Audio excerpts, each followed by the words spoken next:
Bonjour. Bonjour tout le monde. Je me présente, je m'appelle Emmanuelle Scorzoni et c'est un honneur pour moi de parler aujourd'hui en tant que présidente de l'association Humaine Parkinson. Je suis moi-même atteinte de la maladie de Parkinson. Laissez-moi vous expliquer pourquoi une jeune personne atteinte de la maladie de Parkinson a créé son association. Impossible de vous la présenter sans explication.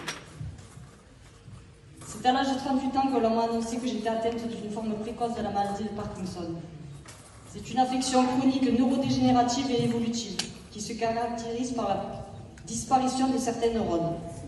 Les symptômes ne sont pas seulement des tremblements, ils sont multiples et propres à chaque malade.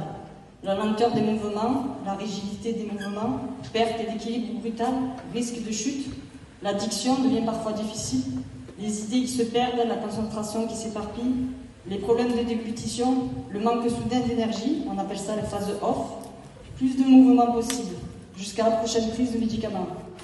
La tristesse, la fatigue permanente, les douleurs musculaires et articulaires, et les contractures d'une telle intensité que cela en est insupportable. C'est ce que j'appelle mes crises. Et en fait, cela s'appelle dystonie. Je dois penser à toutes les actions que je veux faire car mon cerveau ne répond plus automatiquement. Il faut se concentrer pour obtenir le geste voulu avec retardement. C'est là que j'ai compris que vivre avec, c'est vivre avec un colocataire indésirable. Impossible de s'en séparer. Je l'ai donc surnommé le démon Parky. En public, les regards sont des plus durs à accepter, vu mon âge. Cela change la perception que les autres ont de nous et celle que nous avons de nous-mêmes. Et j'ai appris à accepter sans la honte du début, la honte d'être devenue différente et de dire tout haut mon handicap invisible. J'ai la maladie de Parkinson. Une fois qu'on accepte tout cela, on vit autrement les symptômes. Tant bien que mal, les médecins ont trouvé un traitement que je tolère et qui m'aide à supporter tout ça. Mais à la moindre contrariété ou le stress de la vie, la maladie poursuit son évolution. J'en suis arrivée à devoir réorganiser ma vie en fonction de la maladie. Arrive le moment où le traitement ne suffit plus et les symptômes deviennent très invalidants. À ce stade, on observe parfois des mouvements incontrôlés, des dyskinésies. Il faut passer au traitement de seconde ligne. Pompe à morphine, comme vous voyez que j'ai à ce niveau-là.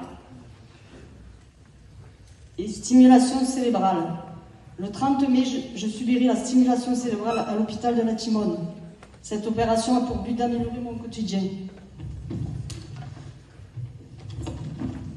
Malheureusement, aujourd'hui, à l'heure d'aujourd'hui, aucun traitement ne peut arrêter la maladie de Parkinson. Aujourd'hui, j'ai 42 ans. L'heure est venue pour moi de me battre avec ce démon Parky afin d'essayer de vivre dignement. Toute ma vie, je me suis battue pour être la femme que je suis devenue aujourd'hui et j'ai encore des projets pour ma vie. C'est grâce au soutien de mon mari, de mes enfants et de mes proches que j'ai pu supporter tout cela. Ils m'ont donné la force de créer cette association. Cette maladie m'a fait acquérir une force mentale surhumaine, comme me disent mes proches. Et j'ai donc décidé de créer en octobre 2022 l'association Humaine pour Parkinson. Nous sommes entre 5 et 10% à être âgés de moins de 40 ans. Cette maladie a une cause, une évolution et des chances d'avoir un remède.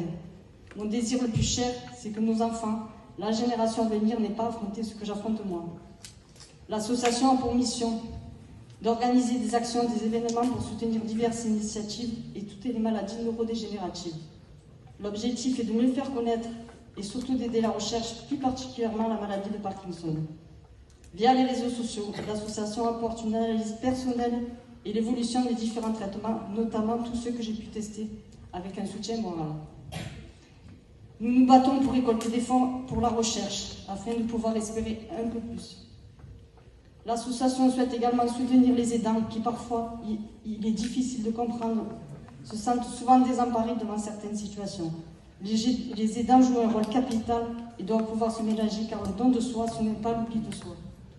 C'est pour cela qu'un soutien administratif et technique est proposé. La campagne d'adhésion est lancée. Je tenais à remercier tout particulièrement Carole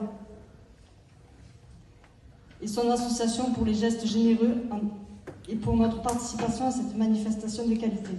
Et je porte attention particulière aux compagnies de chant et de danse et surtout aux enfants et toutes les personnes engagées toute l'après-midi pour vous présenter ce beau spectacle. Merci à tous ceux qui sont venus aujourd'hui. Merci à vous tous. Que pour cette journée qui soit un succès. Et merci d'être venu nous soutenir à nos deux associations. Merci. Merci beaucoup pour ce